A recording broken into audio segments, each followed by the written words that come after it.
SUDIKCHA, a trainee teacher of Siliguri Tarai B.Ed College. Currently, I am in second semester and my method paper is Political Science. Well, this video is meant to be a continuation of the previous video where we discussed about the concept of peace, which also happens to be included in NCERT Political Theory book of class 11. Now, in the previous video, we discussed about three major aspects which are related to this chapter. That is, what is peace, what is structural violence, and what are the forms of structural violence. In this video, however, we will be discussing about three major approaches which are used for the maintenance of peace and prevention of war. But before we do that, let us begin this video by analyzing the question, can mind promote peace, and is it enough to focus only on the human mind, because it is generally believed that change in the way people think can bring about a peaceful world. Well, now peace has become a buzzword like liberty, equality, justice, democracy, human rights, etc. And United Nations was also created on 24th of October 1945 with the aim to establishing international peace and security. And since 1945 itself, United Nations has done a remarkable work for the promotion of peace, like UN peacekeeping operations in Liberia, in Syria, Bosnia, etc., to the point that UN peacekeepers were also awarded with Nobel Peace Prize in 1988, thereby playing a major role in world affairs and timely intervention. But apart from these efforts which have been made by the international organizations and governments, it is essential on our part that the thinking of people must also be changed, because mind promotes peace, and a negative mind and attitude can also lead towards war. Or in the words of Gautam Buddha, all the wrongdoing arises because of mind, and if mind is transformed, no wrongdoing can occur. In fact, the preamble to the UNESCO also reads with the words, since war begins in the minds of men, it is in the minds of men that the defense of peace must also be constructed. And among the various reasons for war, that is psychological, economic, social, political, etc., the most important one is the psychological one.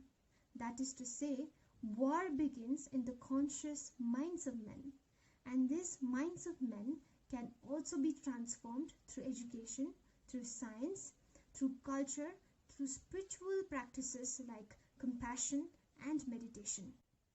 But it is not enough to focus only on the human mind, because there are economic, there are social, and there are political factors as well. And these factors also equally need our attention. And moreover, for the elimination of the forms of structural violence, which we have discussed in a previous video, it requires and it necessitates a condition of just and democratic state.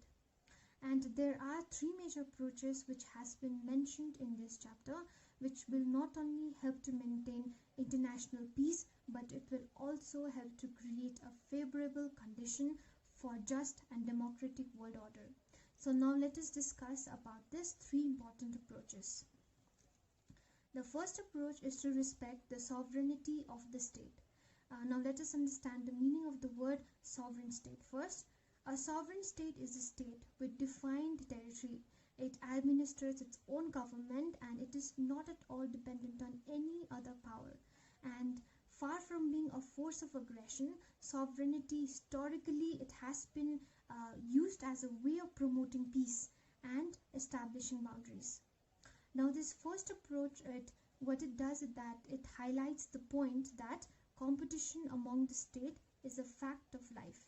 But peace can also be maintained along with this competition by proper management, and conflicts between the state can also be reduced, and it can be avoided by balance of power. Now, balance of power in international politics, it bluntly refers to as the power relationship between the states as groups of states in which the rival groups are in equal position, such that no power is allowed to grow so strong as to threaten the security of the rest. Now, this was the first approach. Now, let us discuss about the second approach, which emphasizes on the interstate rivalry. The second approach not only emphasizes on the interstate rivalry, but it also stresses on the positive aspect, that is interdependence among the state. Now, this interdependence among the state, it stems from the fact that no state is self-sufficient, and social and economic interdependence among the state, it is a well-known fact. And such interdependence and cooperation, what it does is that it is expected to temper the state sovereignty and promote international understanding. And in the late 20th century, the revolution by means of communication has changed the world in global village by lessening the distance in the form of globalization. Now, globalization has encouraged the emergence of world society, and such as the General Agreement on Trade and Tariff, World Trade Organization, International Monetary Fund, and World Bank, etc. It has brought the countries of the world close to each other, and consequently global conflict has been reduced to some extent. Now, a frequently cited example by the advocates of this approach is that of the post-Second World War Europe, which secured durable peace by graduating from economic integration to political unification. Now, this brings us towards a third approach, which is it envisages the emergence of supranational world order and to foster the global community as surest guarantee of peace.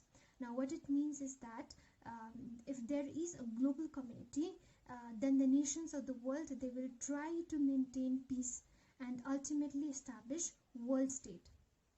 And in fact, global economy, expansion of industrialization and MNCs and worldwide organizations, it surely has brought the countries of the world close to each other, and it has diminished primacy and sovereignty of the state to some extent, and conditions can be created conducive to world peace. Now, all these approaches, even if they have helped to maintain peace to some extent, there are contemporary threats to peace as well, which comes in the form of terrorism, biological, chemical, nuclear weapons, and genocide. While UNO has several noteworthy achievements, but it is not completely able to succeed in preventing and eliminate threats to peace, as time and again we hear of terrorist acts. And in fact, terrorism has become a visible and drastic phenomenon in the world affairs today, which leads to the killing of millions of innocent people annually. And from September 2001 terrorist attacks in New York and Washington DC to later terrorist attacks in Mumbai in 2008, there has been an increasing concern to curb this threat against humanity. But apart from terrorism, arms race has also become a major threat to peace, where even the small and undeveloped countries, they are collecting weapons, and more weapons means more threat to peace. And arms control and disarmament is the only method to preventing war and to maintaining peace globally. And apart from terrorism and arms control, genocide as a deliberate massacre of the entire group of people is ghastly and also gruesome. And the most high-profile genocide of the recent years is that of the Rohingya Muslims of Myanmar. But despite of all these challenges, the contemporary era, it has also witnessed the rise of numerous popular initiatives which are aimed at fostering peace. And these movements are collectively known as the peace movement. And this peace movement, it has gathered momentum across geographical and political barriers. And this movement is sustained by people from all walks of life, including the scientists, teachers, media persons, statesmen, and even priests. It has expanded and it has achieved depth by forging mutually beneficial linkages with other movements like the empowerment of women and protection of environment. And it has effectively also used the new channels of communication, including the internet, and has created a body of knowledge called peace studies, which gives us hope of a peaceful world and a quest of peace, both as a means and ends a political action. And this brings us towards the end of the video, as we have covered all the aspects which are related to this chapter.